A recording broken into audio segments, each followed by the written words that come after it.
Okay guys, Assalamualaikum dan welcome back to my video. So topik kali ni kita nak membincangkan tentang bagaimana anda boleh marketkan produk ataupun servis korang di online. Follow tips ni, insyaAllah korang akan dapatkan solusi yang berjaya. Bila kita nak buat marketing, bila kita nak marketkan produk kita, you guys kena tahu ada beberapa faktor yang you guys kena consider dulu before kita nak marketkan. Okay, nombor satu adalah produk. Okay, produk ataupun servis lah. So bila kita nak menjual, kena ada produk ataupun servis yang boleh dijual lah. So bila ada produk dan servis yang boleh dijual, senang untuk kita nak dapat ke nombor 2, which is target audience yang betul. So bila kita ada target audience yang betul, lebih mudah lagi untuk kita nak dapatkan pembeli yang untuk membeli dengan korang. Nombor 3 adalah kita kena buat konten yang menarik. So konten yang menarik tu termasuklah design, copywriting dan juga video ke. So ini adalah salah 3 faktor yang paling penting lah bila you guys nak buat marketkan produk korang. Okay, macam mana kita nak marketkan tu? Dia ada beberapa cara juga. Nombor 1, korang boleh buat posting macam biasa dekat social media.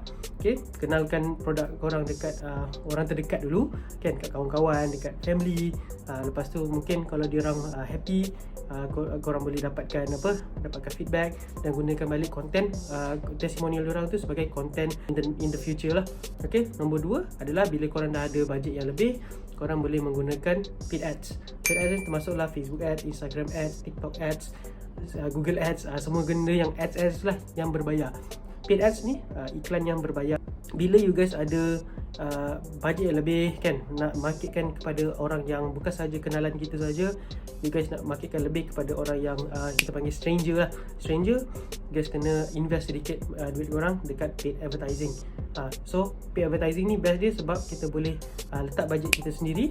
Lepas tu kita boleh pilih audience yang kita nak, and then kita boleh create copywriting ataupun kreatif ataupun video yang mana kita nak keluarkan dekat audience kita. Dia akan aim dekat orang yang lebih spesifik dan juga target audience yang lebih baik lah. Itu yang paling penting bila kita buat paid ads ni. Yang ketiga, korang boleh fokus buat website. Okay, website ni bukan sekadar website saja, tetapi website yang mudah untuk orang dapat informasi dan juga mudah orang untuk membeli di situ.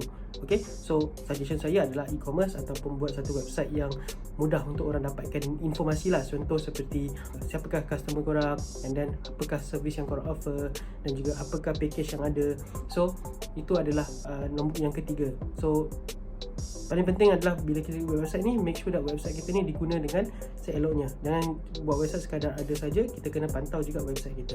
Yang keempat, okay, kita ada content marketing tadi kan. Okay, kali ni kita nak buat sharing. Okay, sharing ni tidak tertakluk kepada buat sharing dekat social media saja, posting dekat Facebook, dekat Instagram, bukan itu saja, tetapi you guys boleh consider juga untuk buat blog posting. Maksudnya you guys ada blog korang sendiri untuk korang buat posting dan juga meningkatkan lagi SEO website you guys dan meningkatkan lagi credibility you guys. Sebab bila sharing, lebih suka involvekan diri dalam you guys punya content.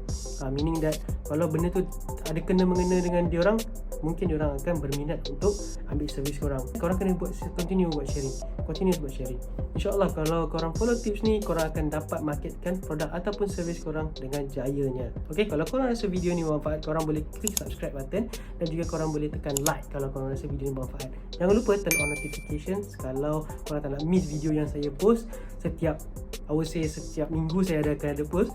Dan juga share dekat kawan-kawan korang yang rasa ada masalah yang sama lah. Saya akan buat lagi konten-konten yang korang perlukan, insyaAllah. Okay, terima kasih. Assalamualaikum.